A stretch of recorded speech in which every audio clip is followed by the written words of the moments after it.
Deep in the heart of the Grand Canyon sits a small rustic lodge, and most people don't even know it's there. The Phantom Ranch lets adventurers have the unique experience of sleeping at the bottom of the Grand Canyon. But it's a little bit of a process to get there. So in this episode, I'll let you know how to get a reservation to the Phantom Ranch. I'll tell you what it takes to reach the ranch, and I'll let you know what to expect once you get there. Grand Canyon National Park is filled with beautiful trails and majestic buttes, with countless opportunities for adventure. But my favorite adventure from our time in Grand Canyon National Park was the Phantom Ranch. The Phantom Ranch is a little lodge that was built in 1922, and it sits in the heart of the canyon. Workers make delicious meals for hikers, Bright Angel Creek provides a beautiful place to relax, and charming little cabins give hikers a place to lay their heads.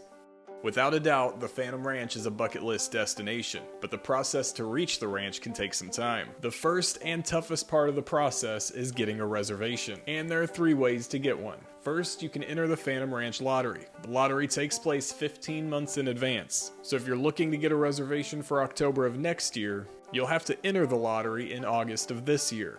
If you don't win a reservation, you can always try general availability. Unclaimed and canceled reservations become available and you can book them on GrandCanyonLodges.com. But they go quick. Finally, the Phantom Ranch provides last-minute availability when there are cancellations. You can try to snag one of these reservations by calling the Bright Angel Transportation Desk at 6 a.m. the day before you want to stay at the ranch. If there's availability, they'll let you know the next steps.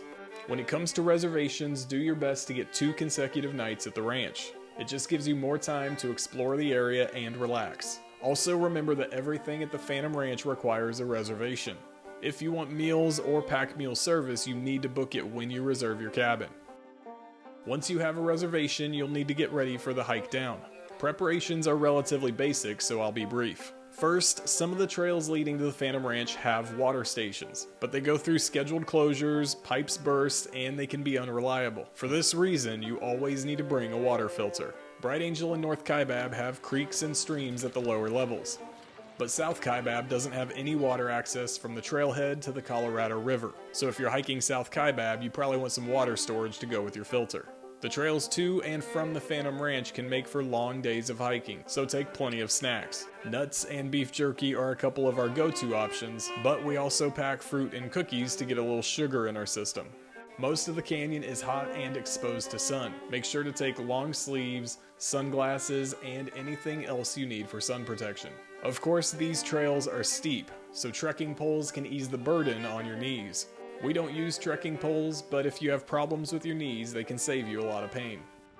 When it comes to footwear, I prefer hiking boots. I like to have the extra ankle support on these rocky trails.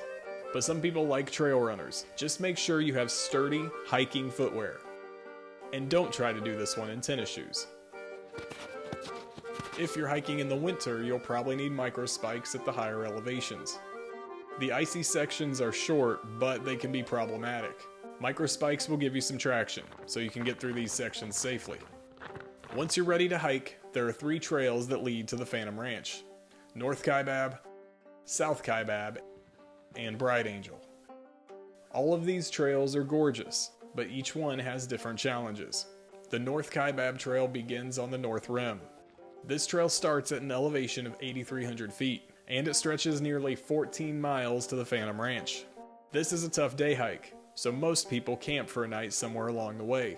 This is a great experience, but it will change how you pack. The nice thing about using South Kaibab and Bright Angel is that you won't have to pack pillows, sleeping bags, or tents. Bed linens are provided at the Phantom Ranch, so if you're not camping on the way, you won't have to pack them. I love North Kaibab, but we visited the Phantom Ranch in March, so the North Rim was closed. This meant we had to use the trails on the South Rim, which was fine with us, because these trails are legendary. We decided to go down South Kaibab and return to the rim on Bright Angel. South Kaibab is much steeper than Bright Angel, so it just makes sense to use that for the downhill. And like I said, South Kaibab doesn't have water access. There's a water station at the trailhead, but there is nothing else until you reach the Colorado. Bright Angel, on the other hand, has creeks and a couple water stations. so it makes more sense to use Bright Angel for the climb back to the rim. South Kaibab starts with a quick descent to U'a Point. This portion of the trail is less than a mile long, but it drops more than 800 feet, so it's very steep. Also, U'a Point is pretty popular, so you might have to deal with crowds. The next landmark is Cedar Ridge. This stop is only 1.5 miles into the trail. Cedar Ridge has composting toilets but no water access. The views are great, and this is where most day hikers turn around. So once you get past Cedar Ridge, the crowds are much smaller. From here, the trail curls through switchbacks with wide open views of the canyon. And after another mile and a half, we made it to Skeleton Point. This was our first view of the Colorado River. Next, we worked our way through the Red and Whites. This is a set of switchbacks that drop 500 feet in quick succession. The Grand Canyon is also home to bighorn sheep, and we were lucky enough to spot a couple on the cliffs above the Red and Whites. I wish I could say that was the end of the switchbacks, but it wasn't. The remainder of South Kaibab weaved through the canyon, with views of the Colorado and its famous bridges. At this point, we were deep inside the canyon, and after 6 miles of hiking through the heat, we crossed the Black Bridge. There's something special about crossing the Colorado River, even if it was a little muddy. But crossing the Black Bridge also meant that we were less than a mile from the Phantom Ranch.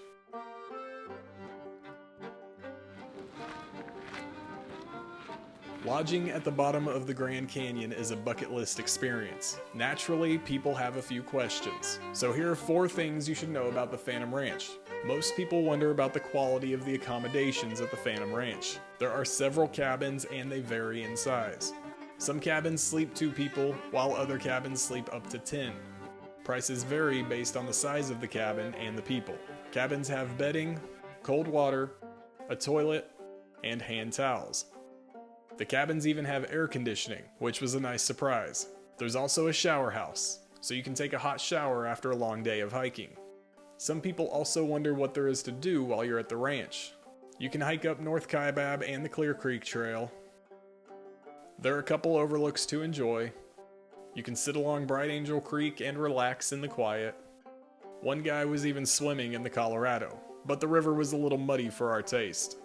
You can also buy postcards and mail them to friends and family from the Phantom Ranch. These postcards get a special stamp, which is a nice touch. I found myself talking to other campers and trading stories, and it was a lot of fun. When it comes to food at the Phantom Ranch, there are a couple options. The Phantom Ranch Canteen serves lemonade and snacks throughout the day, but the dining hall serves breakfast and dinner. When it comes to meals, they can be a little pricey.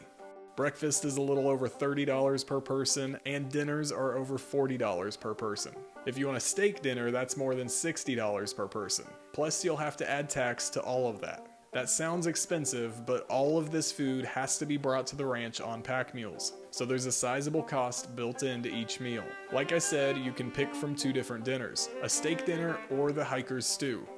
And you should know that steak is served at 5 p.m., while the hiker's stew is served at 6:30 p.m. So if your party wants to eat together, they need to pick the same meal. Breakfast was great. We had eggs, pancakes, orange juice, bacon, and coffee. Breakfast is served at 5 a.m. and 6:30 a.m., so people can get on the trails early. Which brings me to my next point. You won't get to sleep in at the Phantom Ranch. Checkout is at 7:30 a.m. This encourages people to start hiking before the heat of the day. This is another reason why 2-night reservations are ideal. A single night just doesn't give you a lot of time to explore the area. We left our cabin right after breakfast. 1 mile from the Phantom Ranch, we crossed the Silver Bridge. Then we followed the river trail. This section of the hike follows cliffs along the Colorado River, and it meets up with the Bright Angel Trail. Bright Angel is about 8 miles from river to rim, and it's a steep 8 miles. Since we got started early, the canyon walls gave us some extra shade in the morning. We had creeks with little cascades along the trail, and there were epic views as far as the eye could see. After 3 miles, we took a nice break at Havasupai Gardens. From there, the trail felt steeper, but it could have just been the heat. The one tip that I would give you is to know your capabilities.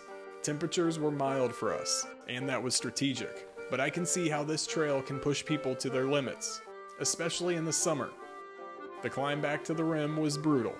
This was all part of the process, and spending a night at the bottom of the Grand Canyon made it well worth the trouble.